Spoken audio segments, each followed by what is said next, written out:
ओम श्री सरस्वत्यै नमः। नमस्कारः। एकोनशीति अधिक शततमी कक्षा। हमारे कारक चल रहे हैं और हम इसमें चतुर्थी विभक्ति देख रहे हैं। आज का सूत्र है गत्यर्थ कर्मणि द्वितीया चतुर्थौ चेष्टायाम अध्वनि 2, 3, 12। और इसको अब हम अष्टाध्यायी जी में देखते हैं।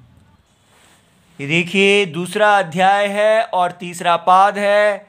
अनाभिहिते का अधिकार है जो पूरे तीसरे पाद में जा रहा है और इसमें हमारा सूत्र है गत्यर्थ कर्मणि द्वितीया चतुर्थ्यौ चेष्टायाम अध्वनि। तो इसका संधि विच्छेद करते हैं। गत्यर्थ कर्मणि सप्तमी विभक्ति एक वचनम, द्वितीया चतुर्थ्यौ प्रथमा विभक्ति द्विवचनम और चेष्टायाम सप्तमी विभक्ति एक वचनम, अनध्वनि सप्तमी विभक्ति एक वचनम। और समास का विग्रह पहला समास है गत्यर्थ कर्मणि। तो गति ही अर्थः येषाम, तो गति अर्थ है जिनका, ते गति अर्थाः। तो ये इससे ही पता चल गया ये तो बहुव्रीहि है। ठीक है। अन्य अर्थ पद अर्थ प्रधान। तो गत्यर्थः येषाम, गति अर्थ है जिनका, ते गत्यर्थाः अर्थात धातवः, ऐसे धातु जिनका अर्थ है गति। गति माने जाना, जैसे गच्छति, तो ये बहुव्रीहि है। तो गत्यर्थ नाम धातु नाम कर्म, ऐसे धातुओं का जो कर्म है उसको कहते हैं गत्यर्थ कर्म। ठीक है। जैसे विद्यालयम गच्छति, तो विद्यालय कर्म है। तो आगे तस्मिन् गत्यर्थ कर्मणि, ऐसे गति अर्थ कर्म में, तो ये बन गया बहुव्रीहि गर्भ षष्ठी तत्पुरुषः। ठीक है। तो दूसरा तत्पुरुष क्यों है? क्योंकि उत्तर पद अर्थ प्रधान है। तो उत्तर पद क्या है? हमारा कर्म। ठीक है। ऐसा कर्म जो गति अर्थ धातु का है। अच्छा जी। अब दूसरा अब हम देखेंगे द्वितीया चतुर्थ्यौ।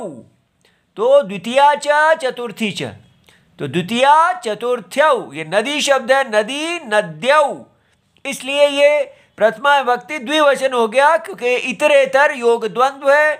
जो भी अंत वाला शब्द होता है उसी का लिंग ले लिया जाता है और दो है इसलिए द्वितीय विभक्ति हो गई, द्विवचन हो गया।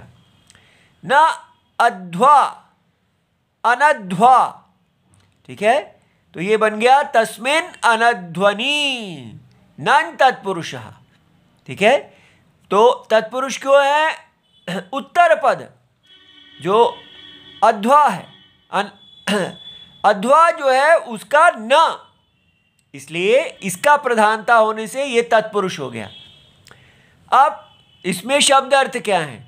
गत्यर्थ धातु क्या होते हैं? जाना अर्थ वाले धातु, जैसे गच्छति, व्रजति इत्यादि। गत्यर्थ कर्म क्या है? जाना, जहां को जाते हैं, तो इन सब से जहां को जाया जाता है उसको गत्यर्थ कर्म कहते हैं। चेष्टायाम, परिस्पंदन क्रिया में हिलना शरीर का, वो क्रिया जिसमें शरीर हिले उसको कहते हैं चेष्टा। अध्वनि। ठीक है। अध्व वर्जिते, तो अर्थात मार्ग को छोड़कर। अब हम इसकी वृत्ति देखते हैं। तो वृत्ति है गत्य अर्था नाम धातु नाम, जो गति अर्थ हैं उन धातुओं के चेष्टा क्रिया नाम। तो माने उसको समझाया है कि गति अर्थ धातु कौन से हैं? जिनमें चेष्टा हो, शरीर का हिलना जुलना हो। तो माने परिस्पंदन क्रियायाम, तो ऐसे जो धातु हैं उनका कर्म में, कर्म कारक में, वो कर्म जो कारक है, ऐसे कर्मणि कारके अध्वर्जिते, लेकिन वो कर्म मार्ग नहीं होना चाहिए, रास्ता नहीं होना चाहिए। तो द्वितीया और चतुर्थी दोनों होती हैं। ठीक है। इसका उदाहरण देखेंगे तो समझ में आएगा ये सारा। देखिए ग्रामम गच्छति, व्रजति। अब यहाँ पर ग्रामाय गच्छति भी हो सकता है, ठीक है। और अब ये क्या है, कहा गया है कि गत्य अर्थ धातु, तो गच्छति हमारा गत्य अर्थ धातु है और वो चेष्टा क्रिया है, तो जाल चाने के आप हिल रहे हैं, चल रहे हैं, तो इसमें परिस्पंदन हो रहा है। और ग्राम उसका कर्म है, तो कर्म जो है वो मार्ग नहीं है, ग्राम जो है वो मार्ग नहीं है, तो अध्वर्जित है। तो वहाँ द्वितीया और चतुर्थी दोनों कर्म में होती हैं। याद रहे, ये संप्रदान नहीं है, ये भी कर्म है। कर्म में ही द्वितीया भी होती है और संप्रदान भी और चतुर्थी भी हो जाती है। अब इस पे प्रश्न है, गत्य अर्थ ग्रहणम किम, तो ओदनम पचति। अगर ओदनम है तो ओदन, पचति क्रिया जो है वो तो गति नहीं है, पकाना है, इसलिए इसमें जाना नहीं है, इसलिए यहाँ चतुर्थी नहीं हुई। कर्मणि इति किम, अश्वेन व्रजति, तो अश्व के द्वारा, ये तो साधन है, कर्म तो है ही नहीं, इसलिए यहाँ पर चतुर्थी नहीं हुई। चेष्टायाम इति किम, तो अगर वाक्य हो मनसा पाटलिपुत्रम गच्छति, तो मन से ही पाटलिपुत्र चला जाता है अपनी कल्पना से, तो भी कोई, ये तो चेष्टा तो हुई ही नहीं है, तब आप यहाँ पर पाटलिपुत्राय नहीं लगा सकते। अध्वनि इति किम, अध्वानम गच्छति, माने मार्ग पर जाता है। अगर मार्ग यहाँ गच्छति का कर्म हो तो भी आप चतुर्थी नहीं लगाएंगे।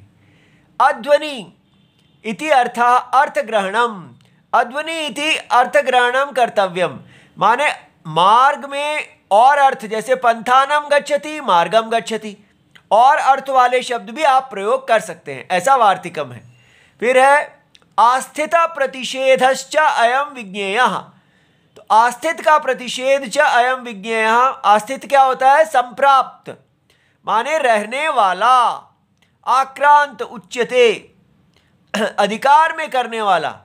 जैसे यत्र तु उत्पथेन पंथानम गच्छति तत्र भवितव्यम एव चतुर्थी, तो जैसे मार्ग पर रहने वाला अगर आप बनाते हैं तो वहाँ पर आप चतुर्थी नहीं लगाएंगे।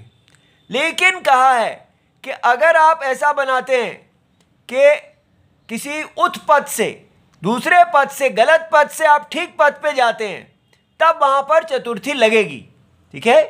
तो जैसे पथे गच्छति इति, उत्पथेन पंथानम गच्छति, तो टेढ़े पथ से आप ठीक पथ पे आते हैं, ठीक है। तो जिस पर आरूढ़ होकर ग्राम आदि को जाना जाता है उसको हम कहते हैं संप्राप्त, पथे गच्छति इति, ठीक है। इति सर्वम शिवम प्रणाम।